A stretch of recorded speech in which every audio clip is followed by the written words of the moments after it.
it makes it easy because I can literally go to an investor, say, hey, these are some properties that I'm looking at. Is this something you're interested in as well? And if you don't want to buy it, I will. And, you know, almost put a little pressure on them as Yeah. well, unintentionally, but it's also like, hey, like I actually like this for myself. If you want it, you can do it, but I might get this too if you don't. Welcome to the Real Estate Pros Show, where we interview real estate investing professionals from coast to coast, as well as the service providers that serve the real estate investing industry.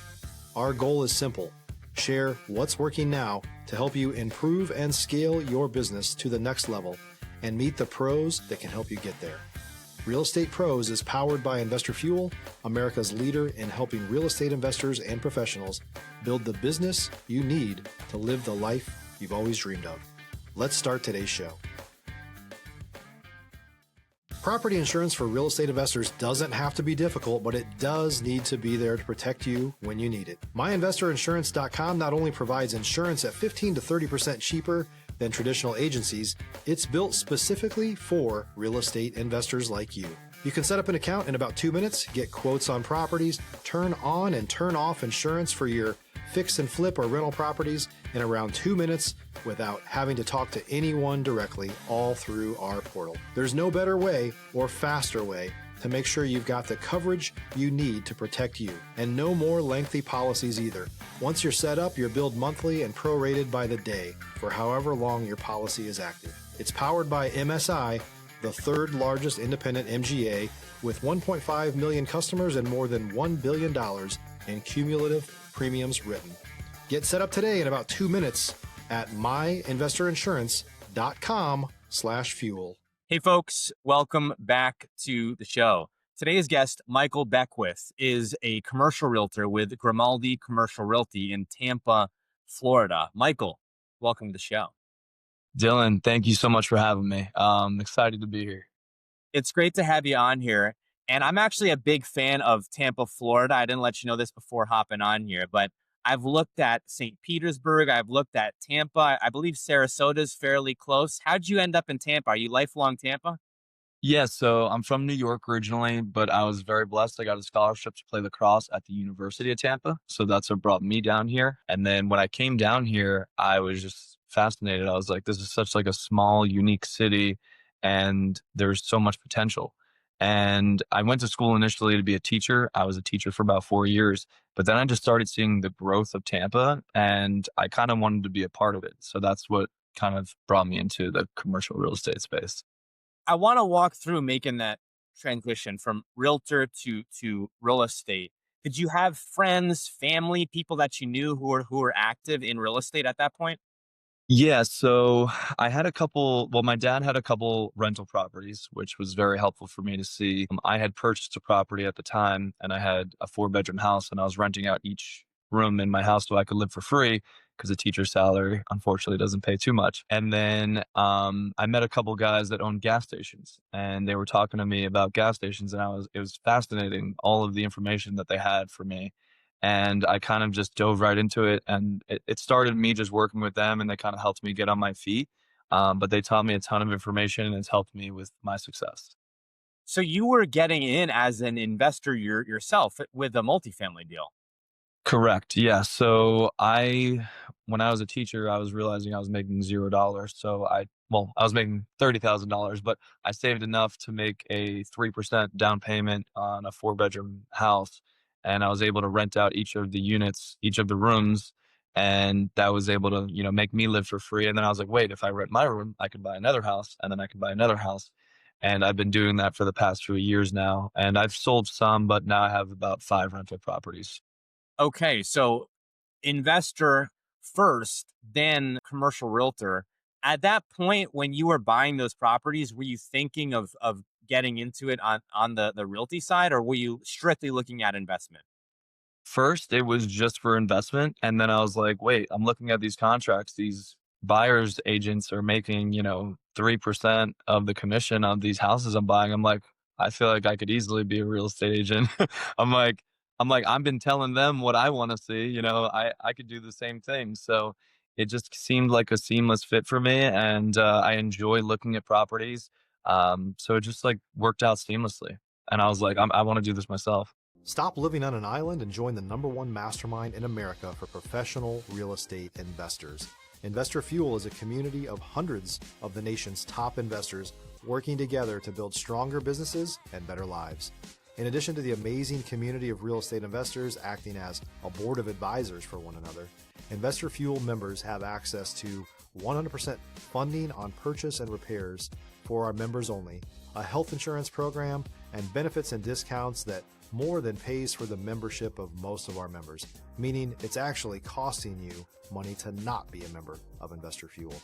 If you're looking to scale your business and build a business that allows you to live the life of your dreams, please visit investorfuel.com today and book a call with our team.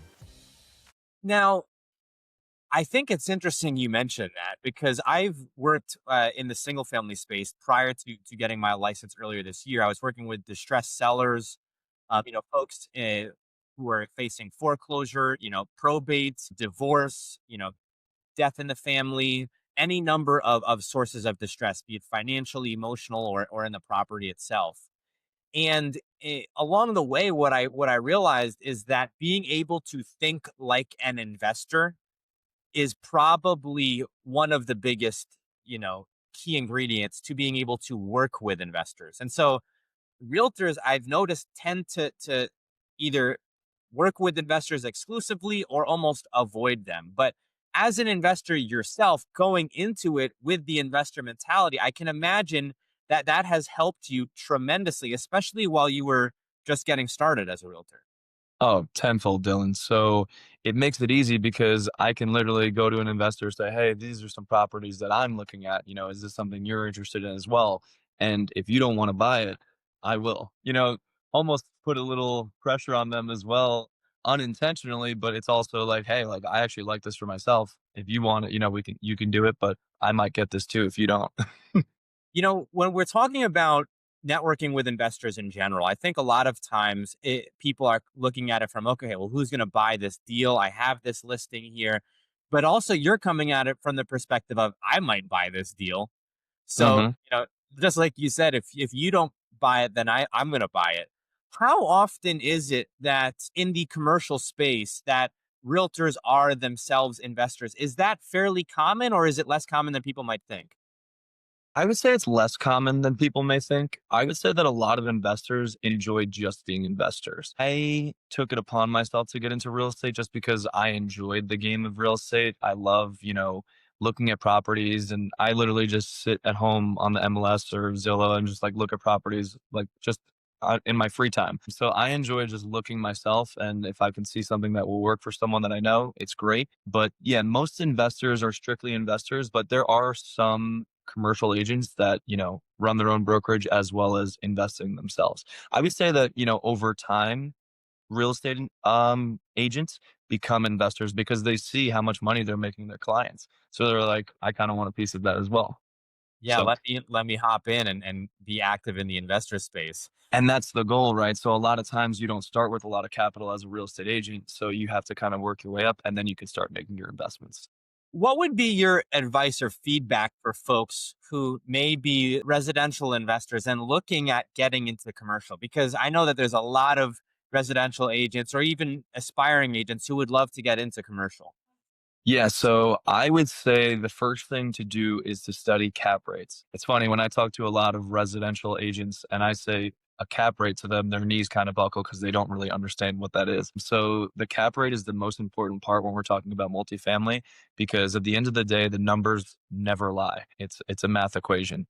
With residential, it's a little more emotion based where people are like, this is my dream home, this is my forever home. I have to have that kitchen, I have to have that bath. Whereas in investor side of commercial, and you're looking at multifamily property, it's a numbers game. What are the rent rolls? What are future projections? Where are we now? What's the cap rate? It really boils down to the numbers. So there's a lot less emotion tied into it as opposed to the residential side. If you're looking for consistent, high-quality leads, look no further than Investor Machine. Investor Machine isn't just another agency, it's the most sophisticated, data-driven lead generation company on the planet for real estate investors, and serves the role of being not just a lead generator for your business, but a marketing partner that is helping you achieve your goals along the way. Go to investormachine.com to learn more and schedule a call with our team today.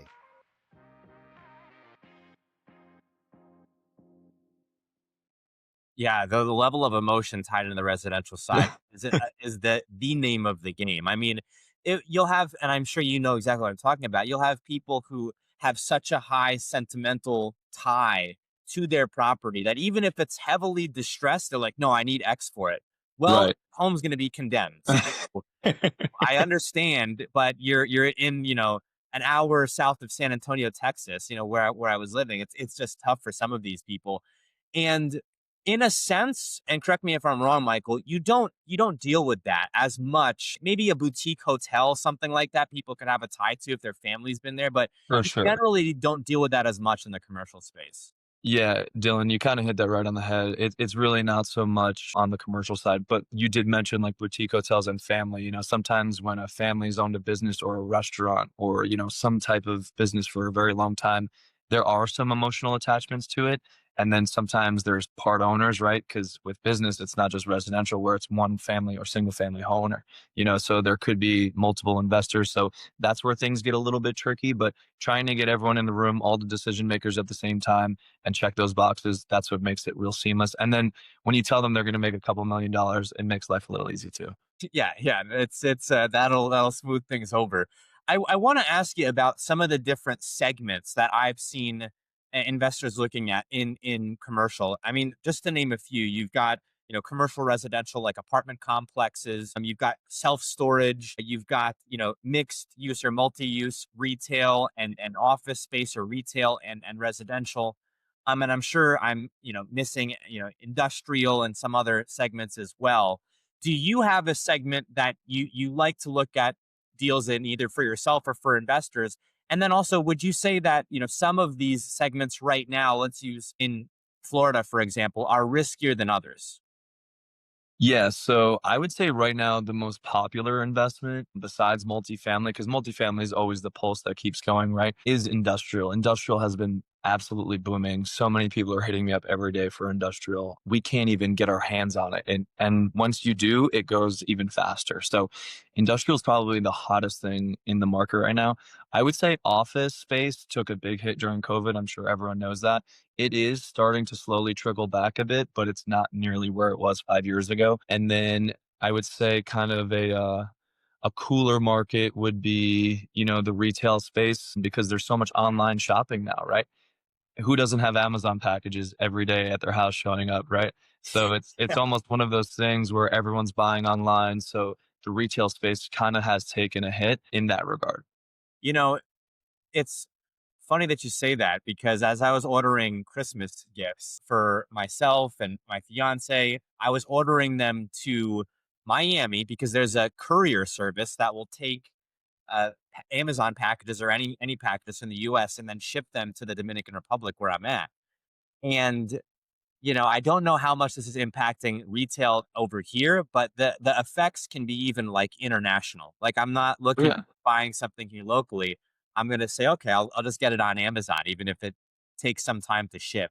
Do you think that office space, is gonna recover? I almost look at office space right now from the outside looking in, and I'm thinking like if I'm an investor and I'm looking at office space, I almost want to make sure that it's some large company like Amazon or a Fortune 500 company. I don't necessarily want to have individual office space because that's the first thing that people are gonna remove if they're struggling is that office space. 100% Dylan. So what I would say in that regard is look for office space that's, either big scale for those Amazon companies, Bank of America, companies that aren't going anywhere, right? And then if you're looking on the smaller side, look at the zoning for those office spaces, right? What could those spaces be converted into? So you could potentially turn an office space into, a multiplex or a retail spot or something like that along those lines where, it's got the bones, right? And now you can just restructure it based on the zoning. So that's where commercial is very different from residential, where you can kind of change things and get things rezoned for development plans, which is just makes it all the more exciting. If you're a new or newer real estate investor looking to launch or grow your real estate investing business, please check out Investor Fuel Club. It's a coaching community, but unlike anything you've ever seen before. And you can actually partner with members of our mastermind from coast to coast on deals right in your market. There's no better opportunity to build a consistent business than to literally partner with pros to help you avoid costly mistakes, avoid the need for capital to do deals, and help you eliminate your fears as you're starting your business. Learn more about Investor Fuel Club at investorfuel.com/club. I want to ask you maybe a little bit of a different question here. I've noticed that there are some investors, maybe not more than some, it's, I would say, a significant number of investors from the single family space especially in Texas, and I'm curious if this is happening in Florida too, who, because it's harder to flip properties now, there's new builds all across Texas. D.R. Horton builds, Lennar builds, Meritage builds. They're looking at either ground up construction for themselves. They're looking at maybe building out a small subdivision. They're looking at multifamily as well. They're looking at getting into the commercial space. Are you seeing any type of this trend, maybe a little bit of a migration from people who were formerly single family investors into commercial or to larger deals? Yeah, absolutely. I would say Tampa's similar to market to Dallas in that regard. Dallas is probably one of the best real estate markets in the country, if not the best. But Tampa is developing tremendously. Like you said, we have the big box stores like the D.R. Hortons, the Lennars. I'm actually living in a brand new construction home myself. I just bought, a duplex right over here that was brand new construction. So it's growing tremendously. I'm Airbnb-ing the one on the other side, but it's growing tremendously, and so many people aren't able to compete with these bigger box stores because they can cut those prices down, right? So they're trying to get more into the multifamily space, buy those 6 units to 50 units. That's kind of like the sweet spot. And then renovate those, and then, get the rent rolls up, and then resell it at a higher cap rate. And that's how you make your money. It's interesting that you're, of course, very involved in the commercial space, but then you also mentioned Airbnb. So you've got at least one short-term rental. So yeah, I have one Airbnb. It's my first time ever doing an Airbnb. I, as a real estate investor, like I kind of like to dip my toe into every little aspect. So it makes it fun, and it also makes me more knowledgeable, right? Because I want to know, I can't tell someone something if I've never done it myself. So I'm a big believer in do it first, and then you can teach someone, because I could say, oh yeah, Airbnb is great. You should buy this house in Airbnb. You're going to make a ton of money. Well, I don't know that, right? So until I've done it. So now I'm going through the process myself, and it's been a great experience. The first few months weren't great, but it has been fantastic. So I'm very blessed for that opportunity. I gotta tip my hat to you in that regard, because you're involved in so many different segments. I mean, you're talking about single family, multifamily, short term rentals. You're in Tampa, West Florida, west coast of Florida. This is a very granular Florida question here. I've noticed, maybe this is my perspective, maybe I'm off here, but I have noticed that there's a different culture, West Coast versus Southern Florida or East Coast of Florida, and that you can speak to someone and they'll direct you to the white sand beaches in Siesta Keys, I believe. Is that right? So Siesta Key has been rated the number one beach in the United States, I think 3 of the last 5 years. Um, Excuse me. It is absolutely stunning. I mean, you literally walk on the beach and it's like baby powder on your feet. Like, I'm from New York, so like we have the Atlantic Ocean, right? And Yeah. the sand was, the sand. But when you come down here and you walk on the sand, it feels like baby powder. It's like, where am I? Like, we just live in paradise here. It is amazing. And I have so many clients from New York that move down here because they see my lifestyle, A, and B, it's just such a great place to live. I'm actually originally from northern New Jersey, so 30 miles outside of New York City. And I was visiting Nice. with my parents last week and 2 weeks ago. And let me tell you, there was no sandy beaches. It was very cold. I needed a scarf. I said, I'm Oh underdressed. man. I Dude, actually, I was just up for Thanksgiving myself. We were probably up around the same time. But I'm guessing you flew into Newark, but I was yeah, at JFK, and yeah, man, it was cold and the wind smacks you in the face, and we have the tropical life, man. You and you got the DR, I got Florida. We're living the dream over here, brother.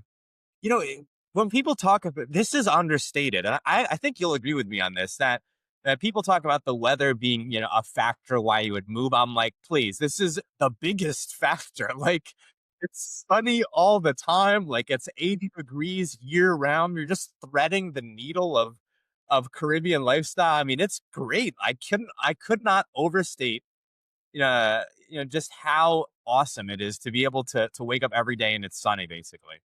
It makes life a lot easier, and it makes you want to go outside. It makes you want to be a part of the culture, and it's inspiring. And seasonal depression is a real thing. I It's mean, real. when I was up there, I went food shopping, like just to grab a couple odds and ends for Thanksgiving, and people are like bumping into you, like looking at you, like they're angry. I'm like chill, baby, Bubba, like it's all good. Like everyone's just in such a bad mood all the time. I'm like, I'm so happy I live in Florida. People are Dude, just I not like had the that. same experience as you. I had the same, keep in mind too, It's a real thing. I was flying in from, Caribbean country, Spanish speaking country. People are like dancing all the time. I would say, Yeah, to give you an example, when you touch down at Las Americas International Airport in Santo Domingo, you're kind of likely to just be greeted warmly. You might see some people who are like just kind of generally having a good time. You touch down at Newark International Airport, it's on. please. Getting stiff armed, trying to get your bags. I said I went grocery shopping. Same thing. That's what triggered this memory. This was just over Thanksgiving, and this was Black Friday. So I said to the woman in the grocery store, I was like, "How's your Black Friday going?" And she looked at me like I had offended her, and I was like, "Don't shoot! Yeah. I'm just Yeah. trying to get through this." Man, it's a real thing. So we're very fortunate. That's why I'm grateful for every day. Absolutely, man. Are you involved in any of the outdoor activities? I know I was just speaking with a commercial investor out there. I don't know if he was in your neck of the woods. Of course, you've got ample access to water sports. Are you involved in outdoor activities and water sports, anything like that? Yeah, so I mean, I would say I definitely play a bit of volleyball, pickleball. I go to Lifetime, so we have like the best pickleball court in Florida. In Tampa, they have literally all the pros play there all the time. They're incredible. So I get out doing that. I played lacrosse in college, but I don't really play that anymore. So I try to stay active with those things and little beach volleyball stuff like that. But not so much the water sports, but definitely going out on the boat and having a couple with the boys is a good time. Hey, the pickleball is an amazing sport. I grew up playing tennis, and it's kind of sad to see that tennis is declining, but pickleball is just the most participated sport for adults in the country, which is amazing. It's like you can just kind of hop on, and it doesn't matter your experience level. You can generally get it across. I love pickleball. Me too. And I mean, I'm 6'4", 215 pounds. I'm in great shape. And I see these guys that are like 70 years old. And my first couple times going out there, I was like, oh, we're going to smoke these guys. And these guys kick my ass. I'm sorry if can't say that on the podcast, but they're incredible. Like the way they place the ball and dink and dunk. And I'm just like, their skill outmatches my athleticism. So it's fun to play those guys because you learn so much. And you said it yourself, any walk of life, you can step on the pickleball court and you can have a great game. So it's a lot of fun. We are coming up on time here, Michael. Where can folks go? Where can our audience go if they're interested in reaching out to you or connecting with you or your team? How can folks go and get in contact with you? Yeah, so you can go to grimaldicommercialrealty.com. You can also check me out on Instagram. I am the shirtless realtor on Instagram as well as TikTok. And it's been a blessing to be on this podcast. I really appreciate your time today. And I look forward to hopefully either getting some business from this podcast or potentially working with you in the future, brother. Michael, thank you so much for coming on the show. Thanks for your time, Dylan. Thanks for joining us for today's show. You can learn more about the amazing benefits of the Investor Fuel Mastermind community, including surrounding yourself with hundreds of other rock stars, 100% financing on your deals, and members-only discounts from vendors you're likely already using that, as a member of Investor Fuel, will save you more than the cost of your membership. Visit investorfuel.com to learn more. You can also check out the show's notes for access to free resources, how to get access to world-class lead generation, and even how to work with me directly one-on-one. Don't forget to subscribe so you never miss another episode. See you on the next show.